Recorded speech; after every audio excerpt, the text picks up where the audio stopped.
Sebastian. Yeah, Matt! Ryan, sit down. Come back here, sit down.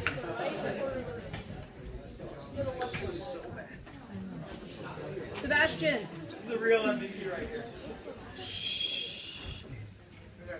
Hi, I'm Matt. We believe violence was not justified. My opponents argue that violence is necessary in a revolution, but it is not. We are advancing our species to accomplish things through our communication skills and without violence. Violence creates a domino effect. When violence occurs, war will happen, which causes innocent people to get injured or even killed.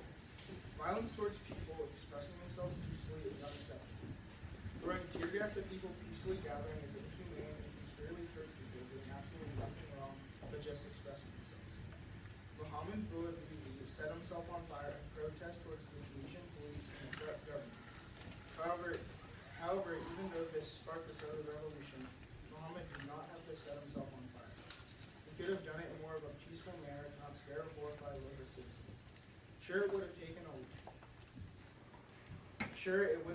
longer to take a peaceful approach and to accomplish what the protesters wanted without violence, but don't you think it would be worth not having hundreds of people killed and thousands injured? But the corruption and the violence of the Tunisian police towards him and others caused him to do this. If the police were not violent and cruel, this would have never happened. The violence of the Tunisian revolution is not justified because it is inhumane and cruel and cause more bad than good. As humans, if we can find a different way to solve situations without violence and death. As you can see, violence causes more harm than getting everything accomplished.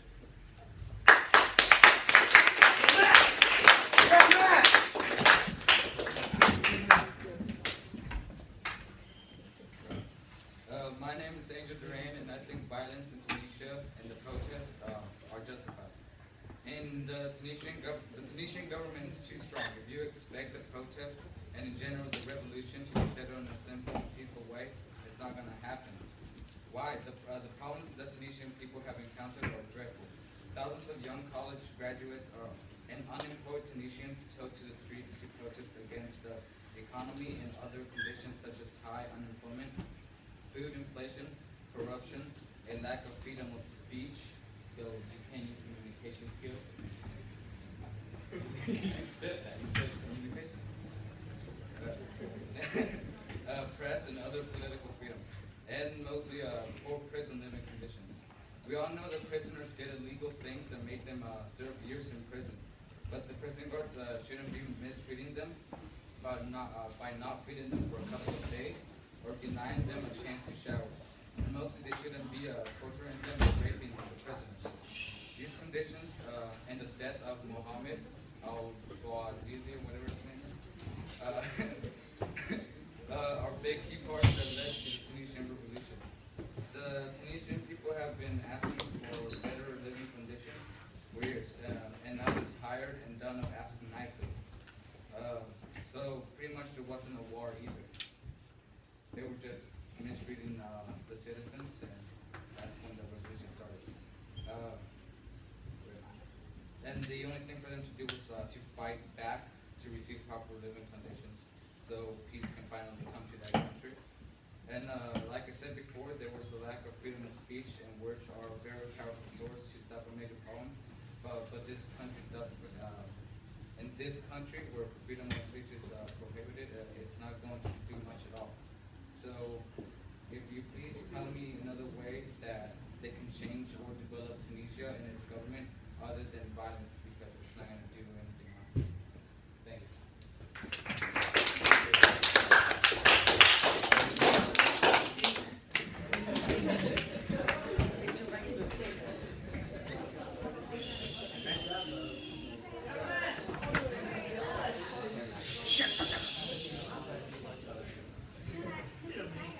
Yep. Okay. My name is Noel, and I'm debating whether violence is justified in the Tunisian revolution. My team's position is that violence was not justified, and nor in the Tunisian revolution, nor is justified in any revolution. I would like to review some of the opposing sides' points. My opponents claim that violence is necessary in a revolution. The truth is, violence is not necessary ever. We are the most advanced species on the planet due to our ability to communicate through language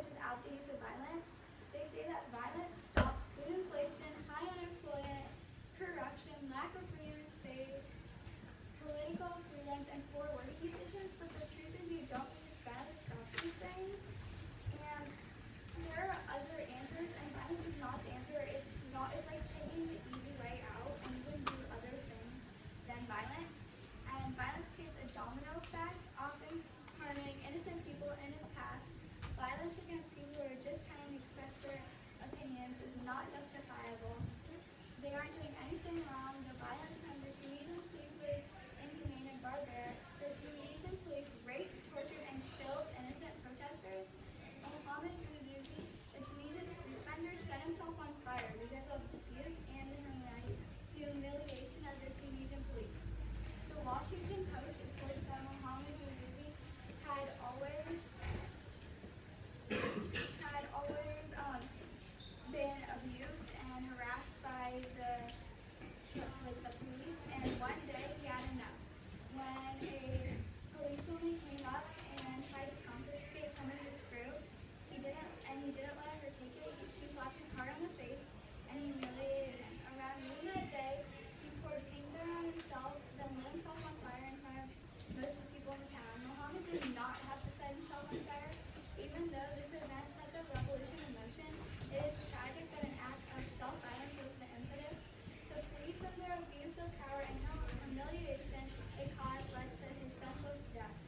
Brainiac states that Tunisian police abused and killed many protesters and revolutionists, the same people who want to end the harshness of the government.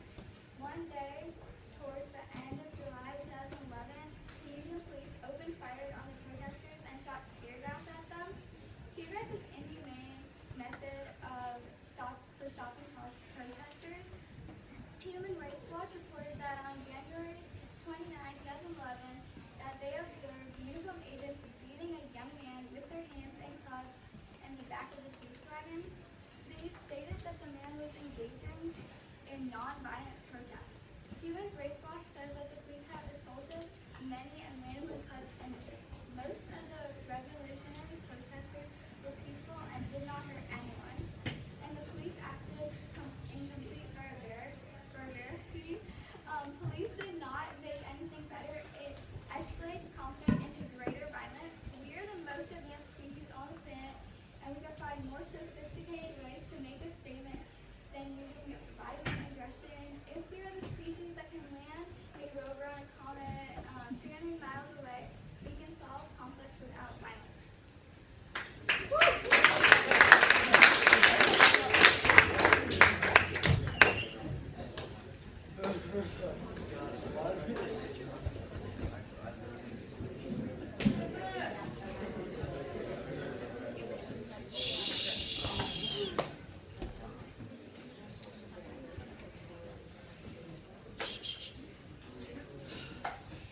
Okay, so my name is Andy, and I'm also on the competition team. I would like to address Angela's point about the attack on the freedom of speech, in which the turn led the protesters to use violence. But isn't the attack on freedom of speech in its own way a form of violence? You're attacking people's human rights and taking them away from them, which to me sounds pretty abusive and violent. And also, to address what my group is saying, there's so many other ways to make points about violence. Many protests, for example, protests. Violence is definitely chaotic and always ends up harming many people. Mohammed Bouazizi was a man with a loving family and ended up killing himself because of the abuse he faced from the government. To make a statement, you could say the Tunisian revolt had minimal violence, but 300 people ended up dead. To put that in perspective, that's like the entire sophomore class of Drake being wiped out. The violence in Tunisia might not seem that important to you because it is so far away. It's all the way in Africa, but if something like this was happening in California, or even in Marin, it would seem a lot more like a bigger deal to you. Also, the other of the published group talks a lot about self-defense, even from the protesters and the police. But self-defense would be unnecessary if there was no violence in the first place. Self-defense is just another of the examples of why violence is always chaotic and leads to more and more violence. And also, Maya said that the violence of the protesters ended the violence of the police, and it actually did not. Just 2 days ago, there was a woman, or a prisoner, who was beaten, tortured to death, and raped. Yeah. And violence is just, I don't know, violence is just so barbaric and crazy. and like inhumane overall.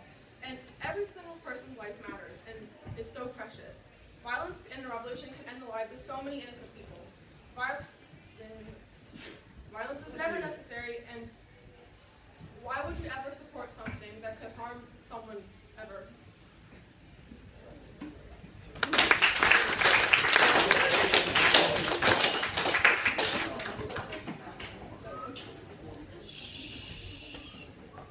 Hello everybody, my name is Alec Mackay, and I'm in charge of the propositionist rebuttal. So, to support your argument and to rebut ours, you use the following points. There are other ways to make a statement of violence. The actions of the authorities were inhumane and cruel, and violence is creating a domino effect, which is making life worse in Tunisia. I disagree with these claims. There may be other ways to make a statement, but there is no more effective way than violence. There is a well-known saying that probably all of us know: actions are louder than the words. This means that the words are nice, actually acting upon a statement sends a lot stronger message and makes a lot bigger impact. In a country like Tunisia, where freedom of speech was limited and their government was basically a dictatorship, words aren't going to accomplish a whole lot. So if you think just asking for change is going to work, I believe you are seriously mistaken. Muhammad Bouazizi's methods were justified because it was really the only way to send a strong message to make change, making your argument invalid. Throughout this debate, you have been attempting to condemn the actions of the authorities. You have criticized their actions against the protesters, calling them cruel.